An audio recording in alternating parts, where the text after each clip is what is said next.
इस वीडियो में मैं गीता शुक्ला आप सबको कक्षा 11 की पुस्तक आरोह भाग 1 के काव्य खंड का चतुर्थ पाठ वे आंखें पढ़ाने जा रही हूँ। इससे पहले इनके रचयिता सुमित्रानंदन पंत का जीवन परिचय जान लेते हैं। सुमित्रानंदन पंत का मूल नाम गोसाई दत्त था। इनका जन्म सन 1900 कौसानी जिला अल्मोड़ा उत्तरांचल में हुआ। इनकी प्रमुख रचनाएं थीं वीणा, ग्रंथि, पल्लव, गुंजन, युगवाणी, ग्राम्या, चिदंबरा, उत्तरा, स्वर्ण किरण, कला और बूढ़ा चांद, लोकायतन आदि। सम्मान भारतीय ज्ञानपीठ पुरस्कार, साहित्य अकादमी पुरस्कार, सोवियत लैंड नेहरू पुरस्कार, पद्म भूषण पुरस्कार। इनकी मृत्यु सन 1977 ईस्वी में हुई।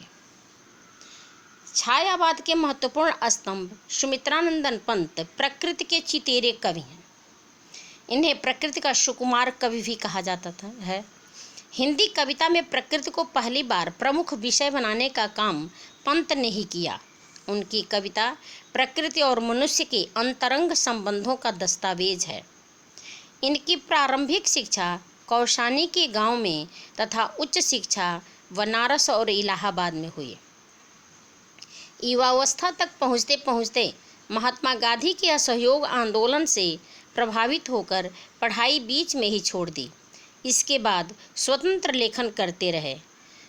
प्रकृति के अद्भुत चित्रकार पंत का मिजाज कविता में बदलाव का पक्षधर रहा है। शुरुआती दौर में छायावादी कविताएं लिखीं। पल पल परिवर्तित प्रकृतिवेश इन्हें जादू की तरह आकृष्ट कर रहा था। बाद में चलकर प्रगतिशील दौर में ताज और वे आंखें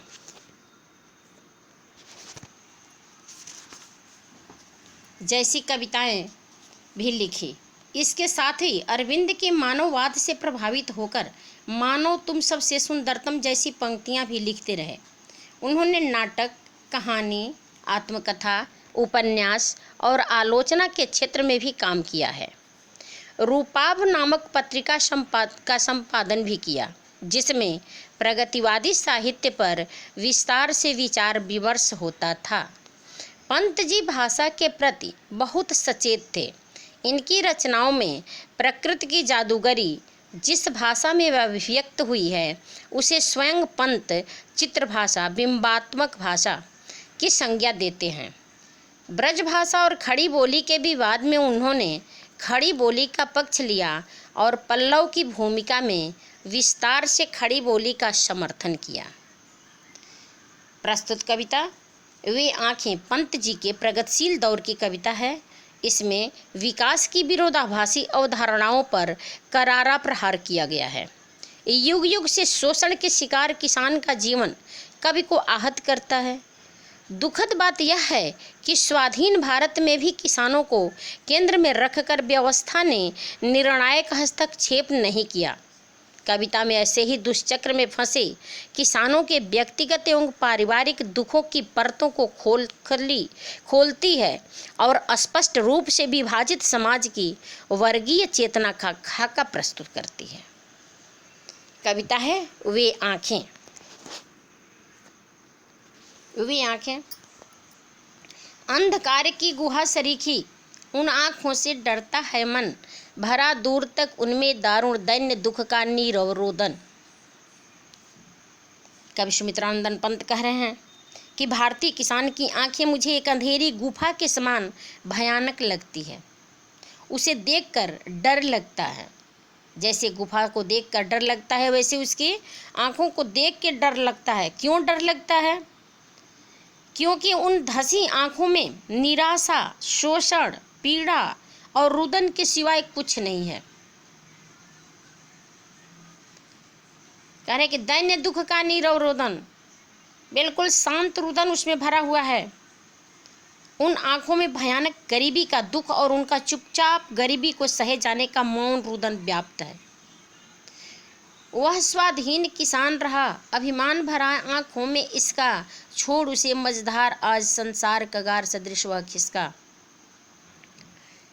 कवि कह रहे हैं कि किसान कभी स्वाधीन था, अभिमानपूर्वक जीवन जीता था, पर सूदखोरों या जमींदारों की वजह से आज वह अपने अभिमान को खो चुका है। उसका अभिमान वैसे ही उसको छोड़कर अलग हो गया है, जैसे नदी के किनारे का रेतीला किनारा पानी के साथ बह जाता है। लहराते हुए खेत दृगों में हुआ बेदखल वह अब, जिनसे किसान को कभी कभी अपने लहलहाते हुए खेत याद आते हैं, जिनसे आज वह बेदखल हो गया है। बेदखल क्यों हो गया है? कि कुछ सूद लेने के वजह से सूदखोरों ने सूद के बदले उसके खेत को ले लिया। हंसती थी उसके जीवन में हरियाली, जिनके तिन तिन से आज खेतों की हरियाली देख देख कर वह एक दिन प्रसन्न रहता था। आँखों ही में घूमा करता वह उसकी आँखों का तारा, उसका बेटा उसकी आँखों में घूमा करता है, यानी याद आते रहता है। कारकुनों की लाठी से जो गया जवानी ही में मारा, जो कारकुनों द्वारा मार दिया गया। कारकुन कहते हैं सेठों और जमींदारों के कारिंदों को, जो कर वसूल करते हैं। तो क्यों मारे? क्योंकि जवान था, वह विरोध किया, खेत न लेने के लिए विरोध किया, इसलिए उसको दरिंदगी पूर्वक मार दिया गया।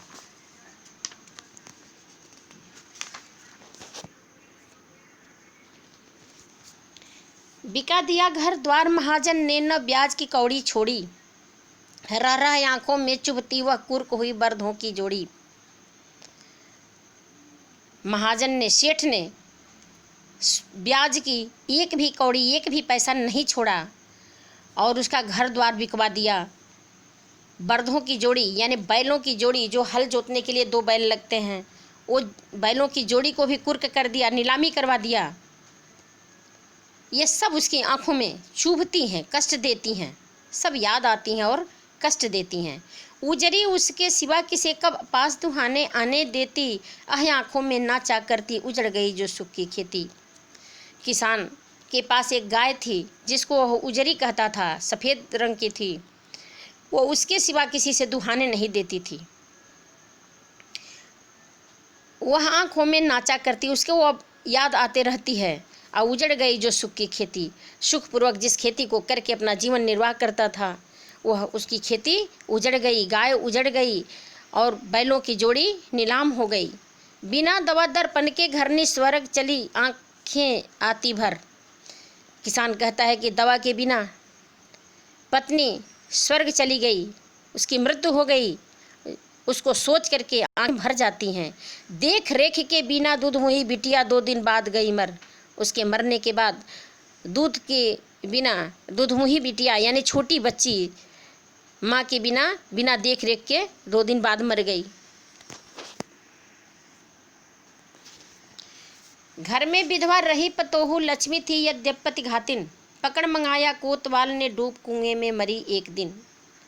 घर में विधवा बहू रही थी जो कभी लक्ष्मी कही जाती थी, वो अब पति की घातिन कही जाने लगी। उसको भी एक दिन कोतवाल ने पकड़ कर मंगवाना चाहा, वो अपनी इज्जत बचाने के लिए डूबकर कुएं में मर गई। खैर पैर की जूती जोरू न सही एक दूसरी आती। किसान कहता है पत्नी को जूती के समान कह रहा है, जैसे जूता एक फट जाता है दूसरा आ जाता है, वैसे ही पत्नी यदि मर जाती तो दूसरी शादी कर ली जाती, दूसरी पत्नी आ जाती। पर जवान लड़के की सुध कर सांप लौटते फटती छाती। पर जवान लड़के की जब याद आती है तो भयंकर कष्ट का अनुभव होता है, छाती फटने लगती है। पिछले सुख की स्मृति आंखों में क्षण भर एक चमक है लाती।